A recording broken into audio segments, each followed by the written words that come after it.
Paano mapapatunayan ng bangko na ang pera nila ay sa kanila? Ako ay isang abogado na may napakataas na win rate.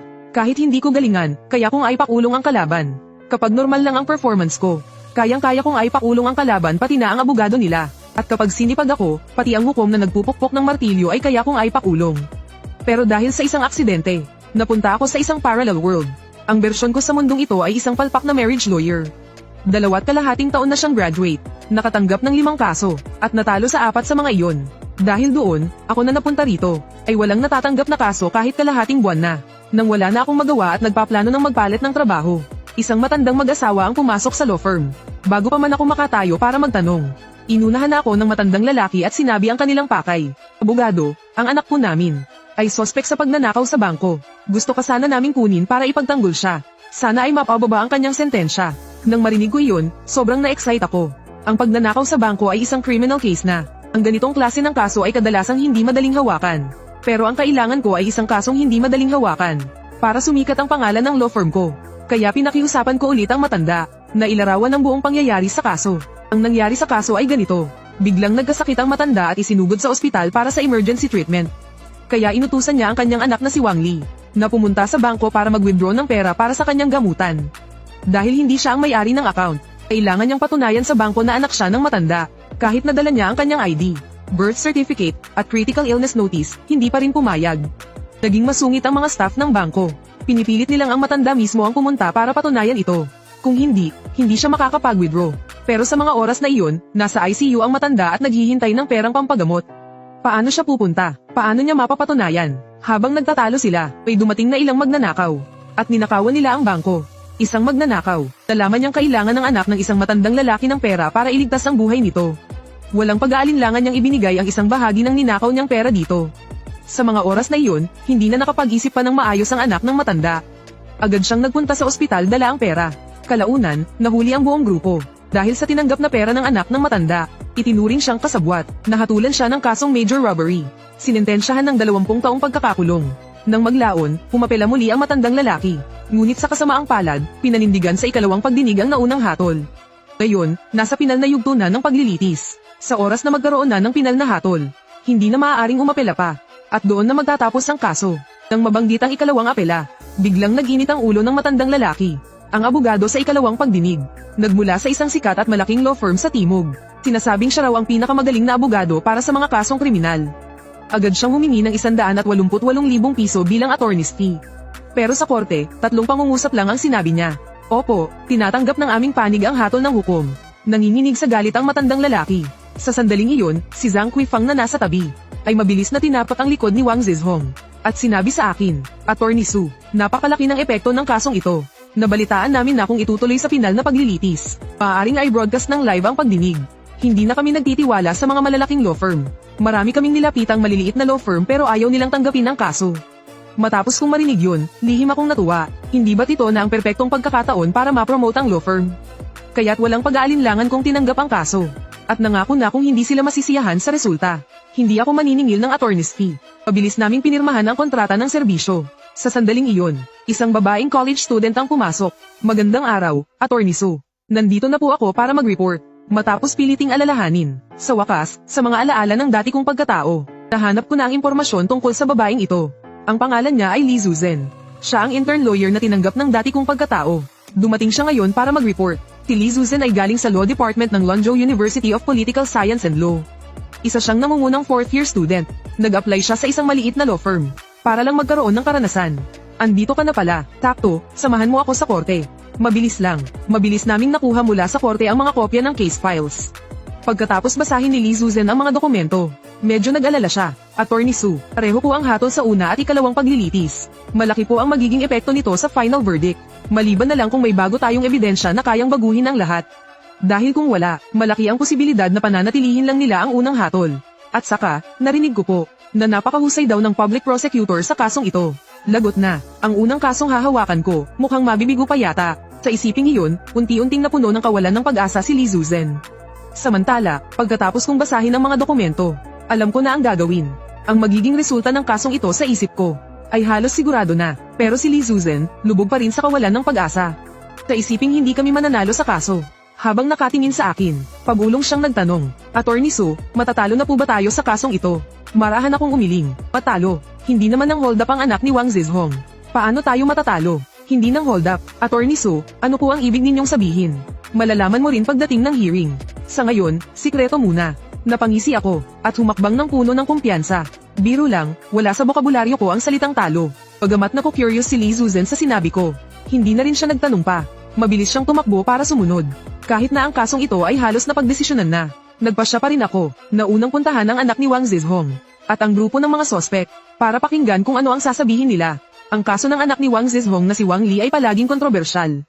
Pagkatapos matalo sa una at ikalawang paglilitis, wala pang opisyal na hatol mula sa korte. Si Wang Li ay kasalukuyang nakakulong sa detention center.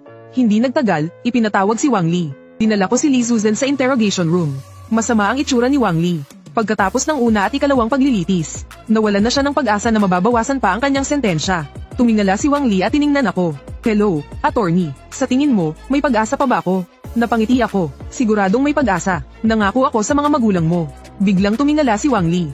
Talaga, hindi mo ba ako niloloko? Kapag hindi tayo nanalo, hindi mo kailangang magbayad sa abogado. Buong kumpiyansa kong sinabi, dahil pinili kong tanggapin ang kasong ito.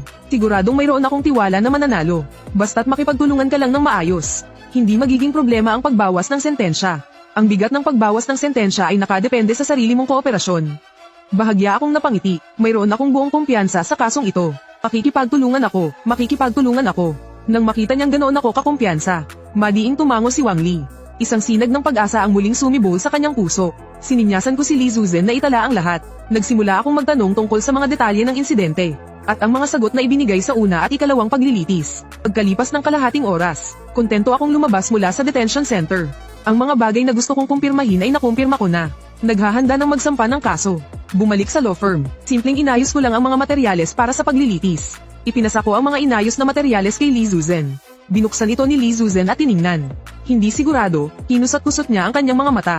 Attorney Su, kung ipapasa natin ito ng ganito, hindi ba parang masyadong matapang? Ang kasong ito ay talagang nangangailangan ng matinding pasabog. Hindi pwedeng hindi matapang. Ikinaway ko ang aking kamay. Sige na, lumabas ka na at asikasuhin mo na. Si Li Zuzhen ay lumakad na tila nagdududa sa kanyang buhay. Lumabas ng opisina, hindi nagtagal. Ang aplikasyon para sa huling pagdinig sa kaso ng anak ni Wang Zizhong, si Wang Li, ay naaprobahan. Kasabay nito, ang sepina mula sa korte ay dumating sa legal department ng bangko.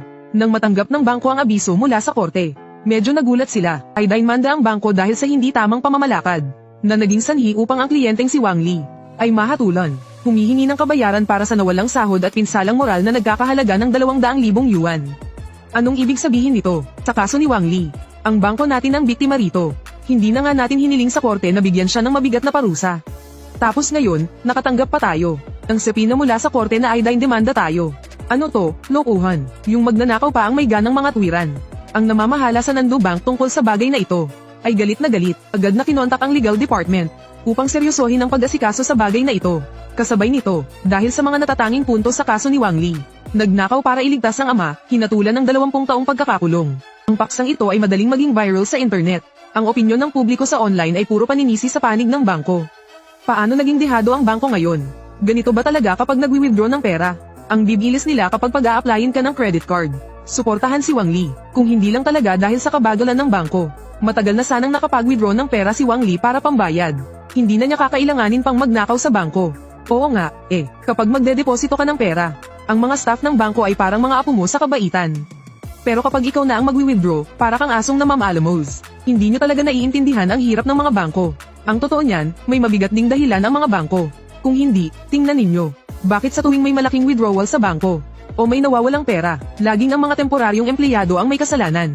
Hindi rin naman talaga masisisi ang bangko sa pangyayaring ito. Kung may dapat sisihin, yun ay ang mga temporaryong empleyado. 50 sentimo bawat isang group message. Yung nag-comment sa taas, parang awa mo na. Isalin niyo ako sa group. Gusto ko rin kumita ng ganyang pera. Nang makita ng namamahala sa Nando Bank ang mga usapan online, halos sumabog siya sa galit. Nagbigay siya ng isang mahigpit na utos. Dapat maipanalo ang live na paglilitis sa pagkakataong ito. At dapat ding manalo sa opinyon ng publiko. Kapag hindi ninyo iyon nagawa, papalitan ko lahat ng tao sa legal department. Sa loob ng Baijun Law Firm, masaya akong nag-scroll sa mga video. Pinapanood ko ang opinyon ng publiko na iisa lang ang kinakampihan. Sa ngayon, itong kaso laban sa Nando Bank, pati na rin ang huling paglilitis sa kaso ni Wang Li, ay nakakuha ng malawakang atensyon. Kapag nanalo, sisikat ang law firm. Tinitingnan ni Lee Susan ang mga opinyon sa internet. Halo ang nararamdaman niyang kaba at saya. Sa isang banda, dahil sa sobrang laki na ng isyong ito. Kapag nanalo, siguradong sisikat kami. Sa kabilang banda naman, natatakot siyang matalo. Attorney Sue, napakalaki na ng gulong ito. Paano kung matalo tayo? Walang paano kung. Yung pinapakampay ko sa'yo. Yung tungkol sa mga kaso ng Nando Bank nitong mga nakaraang taon. At ang contact information ng mga biktima. Naayos mo na ba? Patanjin nga. Inabot sa akin ni Lee Susan ang mga dokumento. Agad kong binuklat ang mga dokumento. Sa listahan ng mga biktima sa kaso laban sa bangko. Sa pahina kung saan nakasulat ang kanilang mga contact information. Pagkatapos ay sinimulan kong tawagan ang unang numero. Hello, ako po ay abogado mula sa Baijun Law Firm. Nabalitaan ko po na 2.5 taon na ang nakalipas ay sinubukan ninyong aidmanda ang Nando Bank. Ngunit natalo po kayo. Interesado po ba kayong makita kung paano natalo ang Nando Bank? Pagkatapos kong ibaba ang tawag, tinawagan ko naman ang pangalawang kontak. Gamit ang parehong mga salita, nakatingin sa akin si Lee Susan. May bahid ng pagkagulat sa kanyang mga mata. Mayroon palang ganitong paraan para maghanap ng testigo. Hindi lubos na naiintindihan ni Lee Susan ang aking mga ginagawa. Ibang-iba ito sa mga itinuturo sa paaralan. Paano ko ba sasabihin? Parang hindi ito formal, pero napaka-epektibo. Mula sa akin, wala siyang nakikitang katangian ng isang profesional na abogado. Pero marami siyang natutunan. Ang pakikipag-ugnayan sa tao ay isa na roon. Ang paghahanap ng testigo ngayon ay isa pa. Kung pagsasamahin, 2 na lahat. Parehong napakahalaga. Pagkalipas ng 2.5 oras, ibinaba ko ang telepono. Huminga ako ng malalim. Sa wakas, natapos na rin ang lahat ng paghahanda. Walang puwang para sa pagkakamali. Ngayon, hihintayin ko na lang ang kaso. Kinabukasan, sa out-of-court settlement ng korte.